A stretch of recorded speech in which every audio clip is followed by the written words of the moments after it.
Saúde os irmãos com a paz do Senhor, amém? Vamos orar para a gente iniciar a nossa aula de hoje. Senhor, nosso Deus e nosso Pai, neste momento, Senhor, nós te agradecemos por estarmos mais uma vez reunidos para estudar a Sua palavra, meu Pai. Nós pedimos que o Teu Espírito Santo esteja conosco, nos ensinando, que Ele seja o nosso professor, que Ele venha nos conduzir, meu Pai. Nós consagramos a Ti, Deus, esse trimestre que está iniciando, este ano que está iniciando, meu Pai.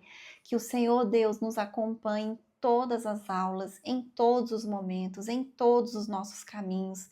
Que a gente possa amadurecer espiritualmente, que a gente possa crescer espiritualmente esse ano. Que a gente tenha mais comunhão com o Senhor, mais intimidade com o Senhor, meu Pai. É isso que nós queremos, Deus. Que o Senhor nos abençoe para a honra e glória do Teu nome e repreenda todo o mal das nossas vidas.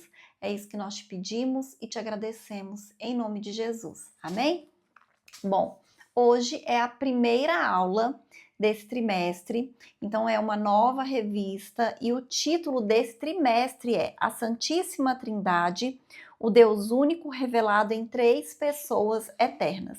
Então, ao longo do trimestre, nós vamos ter diversas aulas, né? Sempre falando desse tema da Trindade, vamos falar do Deus Pai, do Espírito Santo, de Jesus, né? E serão vários temas e é muito importante, né, a gente aprender. Quanto mais a gente estuda, quanto mais a gente aprende, né, mais a gente cresce espiritualmente, mais a gente amadurece.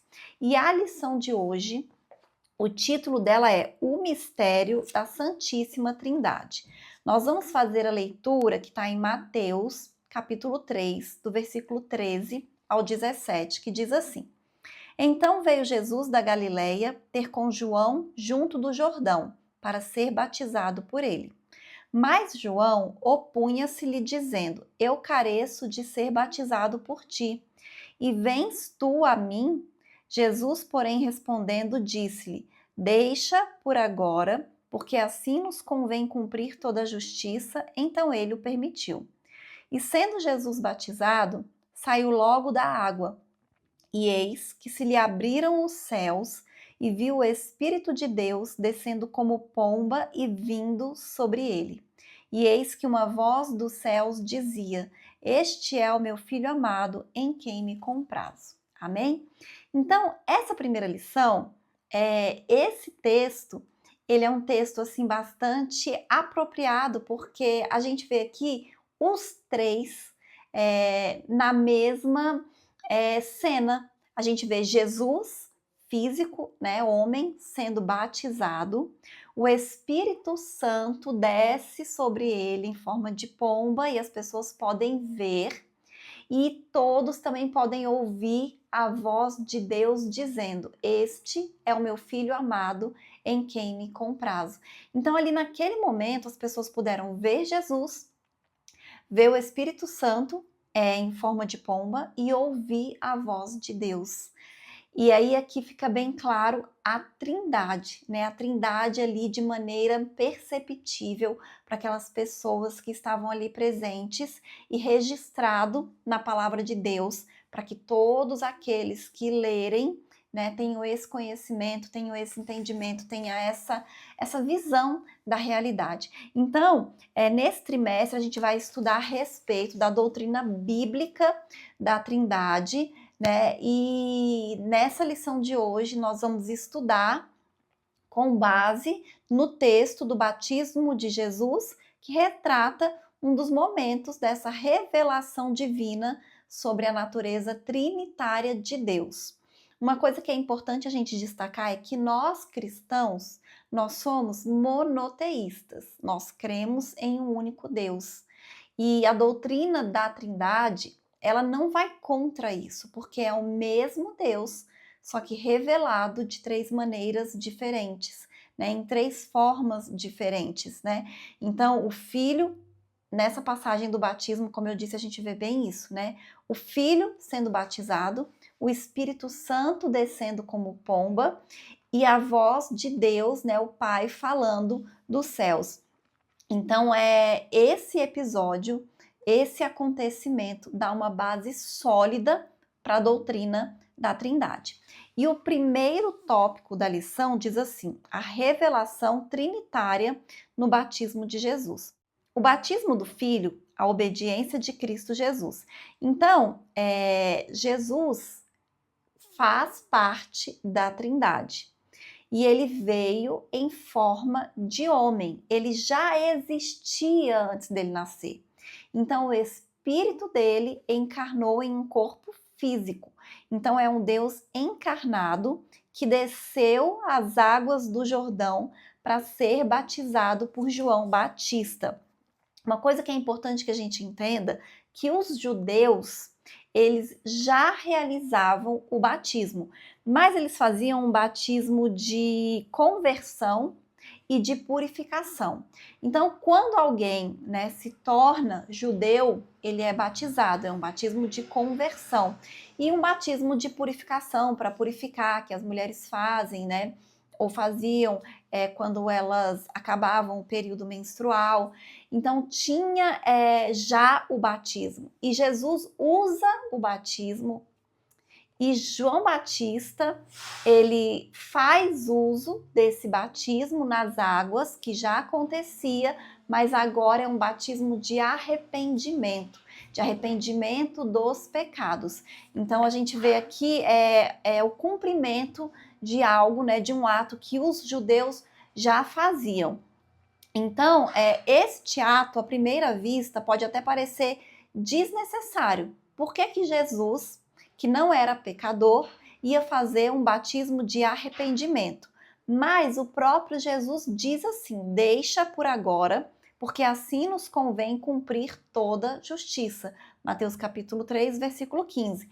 Então, Jesus não precisava ser batizado, ele não precisava expressar nenhum tipo de arrependimento, ele não precisava se tornar uma nova criatura, mas ele se submeteu a essa tradição, que, como eu disse, já era uma tradição judaica, e nesse caso aqui ele estava se associando à condição dos pecadores que ele veio salvar, porque Jesus veio para salvar os pecadores. Então, o batismo de Jesus é um gesto de identificação com a humanidade pecadora e uma atitude de obediência ao plano da redenção de Deus. Então, esse é o início visível da missão messiânica de Jesus, que encerraria na cruz, e depois com a ressurreição e ascensão aos céus. O próximo subitem diz assim: a descida do Espírito, a unção para o ministério. Então, logo após Jesus sair das águas, ele viu os céus se abrirem e o Espírito Santo de Deus desceu sobre ele em forma corpórea de uma pomba. E essa manifestação visível indicava que ele era o Messias prometido, o Cristo, o Salvador, que ele era literalmente o ungido de Deus, que os judeus já estavam aguardando. Há muitos anos já havia sido profetizado a respeito do Messias, do Salvador, do Cristo que viria.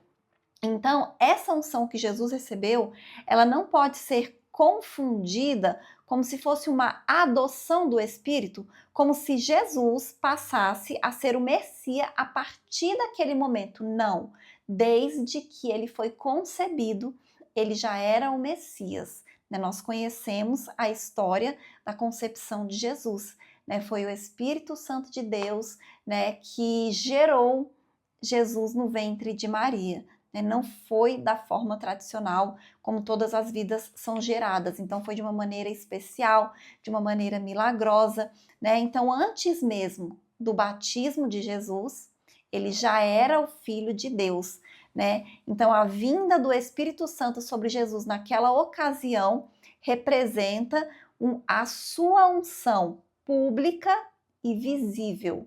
Foi ali na frente de diversas pessoas e elas puderam ver, Jesus sendo ungido ali por aquele Espírito Santo que desceu em forma de pomba, marcando o seu início do seu ministério terreno aqui na terra, capacitando ele para cumprir a missão redentora que ele deveria cumprir conforme as profecias messiânicas, que, como eu disse, né, já haviam sido profetizadas há muitos anos atrás, né? Em Isaías, nos Salmos, né? Vários profetas já haviam profetizado a vinda de Jesus. E o próximo subitem diz assim: a voz do Pai, a aprovação celestial. Então, nesse mesmo evento que foi o batismo de Jesus, né?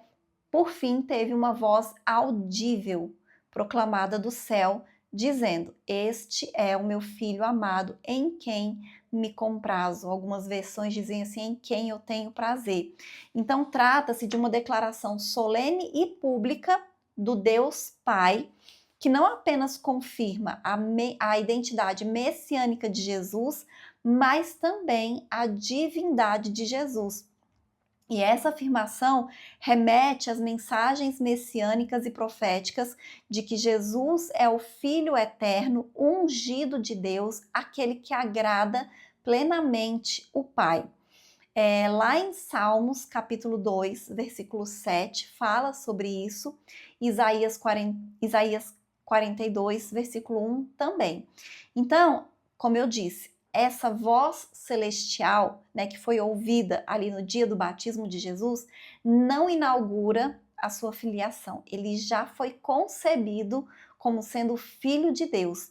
Mas essa voz proclama diante da humanidade, confirmando que ele é o Verbo, que ele verdadeiramente é o Filho de Deus. Então, dessa maneira, a voz de Deus no batismo autentica não apenas a missão redentora de Jesus, mas demonstra a filiação divina dele. Ele é o Filho amado, em quem o Pai tem prazer, né? Tem alegria, ele se compraz, né, na vida de Jesus, que é o Filho de Deus. Amém? E aí o próximo tópico diz assim: a distinção e a unidade das pessoas divina, a unidade e a distinção pessoal. Então, a doutrina da Trindade, ela afirma que Deus é uma só essência, mas subsiste em três pessoas distintas. Então, é o mesmo poder, é a mesma essência. A obra da redenção, por exemplo, ela é trinitária em sua essência. O Pai planeja e elege, Efésios capítulo 1, versículo 4. O Filho executa a obra expiatória, João capítulo 3, versículo 16 e Hebreus capítulo 9, versículo 12. E o Espírito Santo aplica os benefícios da salvação. Está em Tito capítulo 3, versículo 5 e Romanos capítulo 8, versículo 16. Então, dessa maneira, a unidade divina está longe de contradizer a Trindade. Justamente o contrário, né? Ela é enriquecida por ela, revelando um Deus que, ao mesmo tempo, ele é uno em essência e triuno em pessoa. Então, assim, é a mesma essência, tem o mesmo poder, né? É a mesma obra que eles realizam, a mesma intenção, a mesma unção, o mesmo tudo, né? O Deus bíblico não é uma unidade absoluta ou impessoal, mas uma unidade composta e dinâmica, eternamente subsistente em três pessoas distintas: o Pai, o Filho e o Espírito Santo de Deus. E nessa passagem do batismo isso fica assim muito evidente, muito claro, não tem como a gente negar, né? E aí o próximo subitem diz assim: pluralidade na unidade do Antigo Testamento. O Antigo Testamento aponta para uma pluralidade dentro da unidade divina. Então, o nome hebraico Elohim é o plural de Eloá. Então, a palavra hebraica que está na Bíblia, Elohim, é uma palavra plural, né? Ou seja, mais de um. É o plural de Eloá, que é utilizado para designar o Deus único de Israel. Então, lá em Gênesis, capítulo 1, versículo 1, o primeiro versículo da Bíblia diz assim: no princípio criou Deus. No original a palavra é Elohim, ou seja, no plural, os céus e a terra. Então, assim, nesse texto, que é o primeiro versículo da Bíblia, o nome de Deus, né, o que é o sujeito, está no plural, enquanto o verbo criou está no singular. Então, foram os três que criaram, né, indicando a pluralidade de pessoas em uma única ação, né, e em uma essência divina. Então, essa estrutura gramatical incomum aparece em outros textos bíblicos. Essas passagens evidenciam que o monoteísmo do Antigo Testamento não nega a Trindade, porque no Antigo Testamento eles já utilizavam o plural para Deus. Quando está falando da criação também, quando ele diz, façamos o homem a nossa imagem conforme a nossa semelhança. Então ele está falando também no plural, é mais de uma pessoa que está fazendo, é mais de uma pessoa que está agindo ali na criação. Então é o mesmo Deus, mas é o Deus Pai, Deus Filho e o Deus Espírito Santo. Amém? Então isso tem que ficar bem claro na nossa mente, que é o mesmo Deus, a mesma essência, o mesmo poder, apenas em três formas diferentes. E o próximo subitem diz assim, a Trindade explicitada no Novo Testamento. Então, a Trindade não é vista como três deuses, porque senão, se fosse três deuses, não era monoteísmo, era politeísmo. Mas são três pessoas distintas representando o mesmo Deus, é um único Deus. Por exemplo, na fórmula batismal, lá em Mateus 28, 18, ele diz assim, batizando-os em nome do Pai, do Filho e do Espírito Santo. Foi o próprio Jesus que falou isso, que quando batizasse, era para batizar em nome do Pai, do Filho e do Espírito Santo. Se não fosse uma trindade, três pessoas, não tinha necessidade. Batizava apenas em nome do Pai e ponto, né? Mas o que é que ele fala? Batizando em nome do Pai, do Filho e do Espírito Santo de Deus. E aí, o substantivo singular nome, que no grego é onoma, significa só uma essência seguida por três pessoas distintas. Então, o mesmo ocorre também na bênção apostólica, que está em 2 Coríntios, capítulo 13, versículo 13. Quando ele diz, a graça do nosso Senhor Jesus Cristo, o amor de Deus e a comunhão do Espírito Santo seja com vós todos. Ou seja, fala dos três, Jesus, Pai e o Espírito Santo. Então, esse texto associa as três pessoas de modo igual, equitativo. Então, assim, a gente vê Jesus falando, a gente vê os discípulos, os apóstolos falando a respeito disso. No Antigo Testamento fica claro, né, que desde a criação os três estão presentes. Então, assim, a palavra de Deus, de Gênesis a Apocalipse, afirma isso, não nega a existência da Trindade.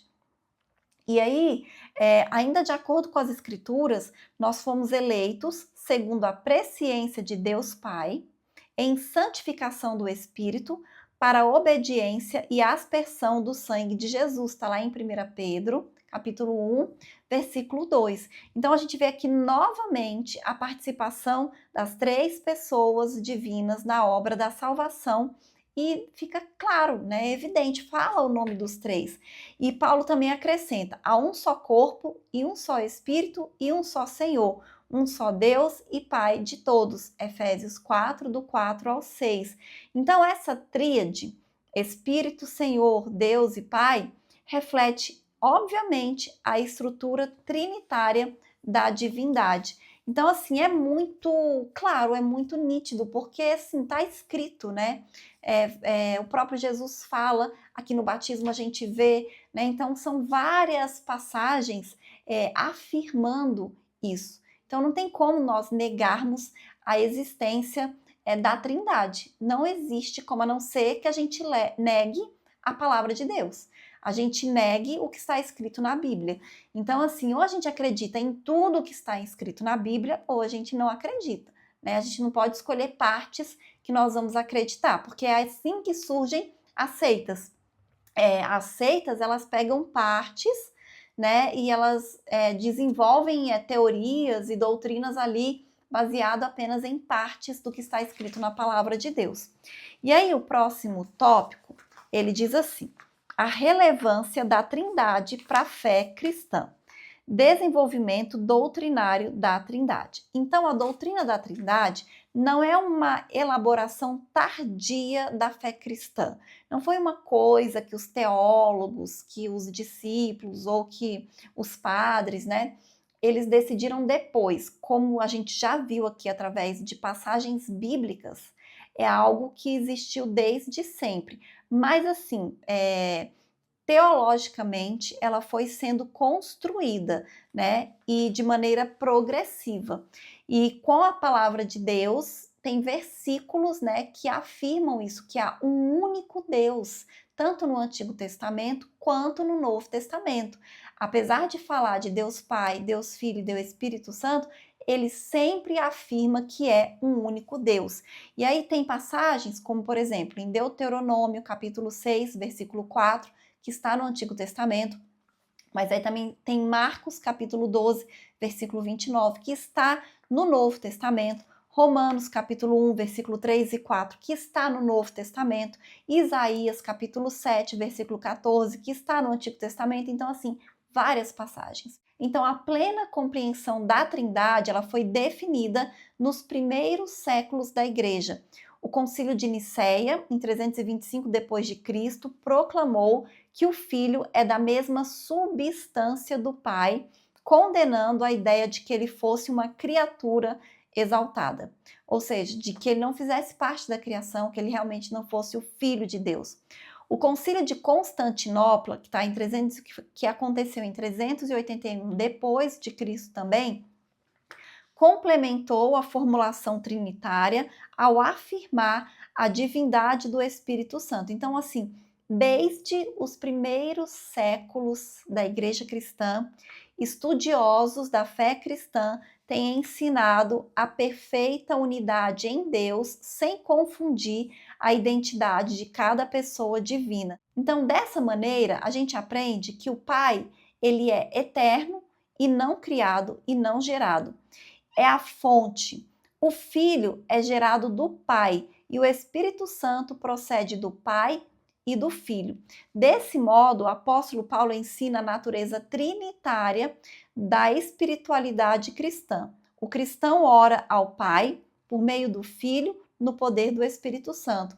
Efésios capítulo 2, versículo 13 e 18. Amém? E o próximo subitem diz assim: implicações doutrinárias. A negação da Trindade resultou em heresias, porque o triteísmo, que é a crença em 3 deuses separados, é o que eu disse, né? São seitas, são doutrinas que vão surgindo usando apenas partes, né, do que está escrito na Bíblia. Então, esse triteísmo, ele viola a unidade de Deus, pois a Bíblia revela a existência de um só Deus. O unitarismo afirma que somente o Pai é Deus, negando a divindade do Cristo e do Espírito Santo, contrariando as Escrituras que ensinam a divindade de ambos. Já o unicismo ou modalismo ensina que Deus se manifesta em 3 formas sucessivas.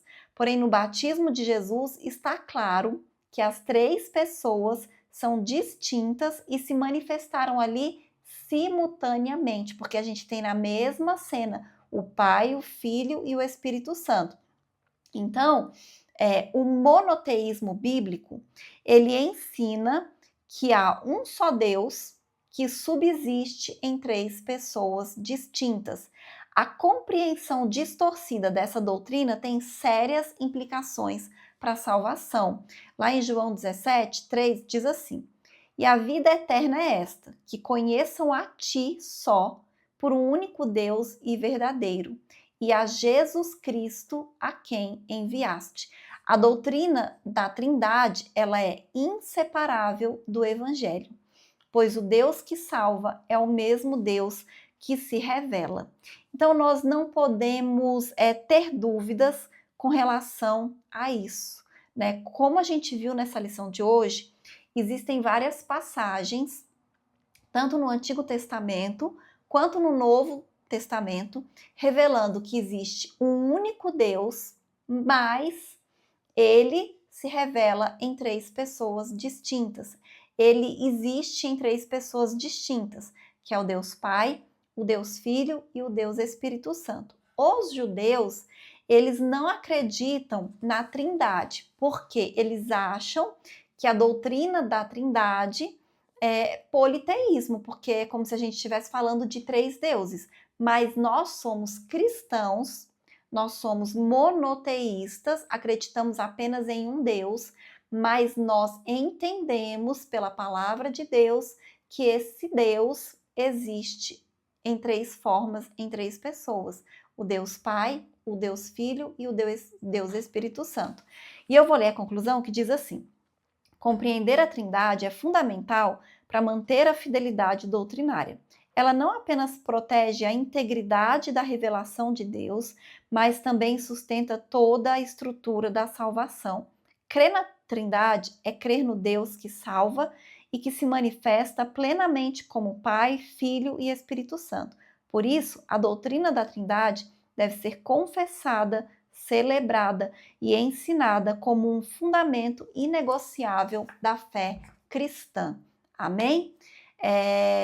Nós que somos cristãos, nós temos que entender isso, né? Acreditar, aceitar, né? Não duvidar, não colocar assim questionamentos com relação a isso. Talvez a gente não consiga entender muito bem, mas quando a gente lê esses versículos, né? Quando a gente estuda um pouquinho mais, a gente percebe que é realmente isso, né? Então, assim, e não existe salvação sem a Trindade, né? Porque os três agiram ali na salvação. Imagina, para nós sermos salvos, nós precisamos acreditar que Jesus é o Salvador.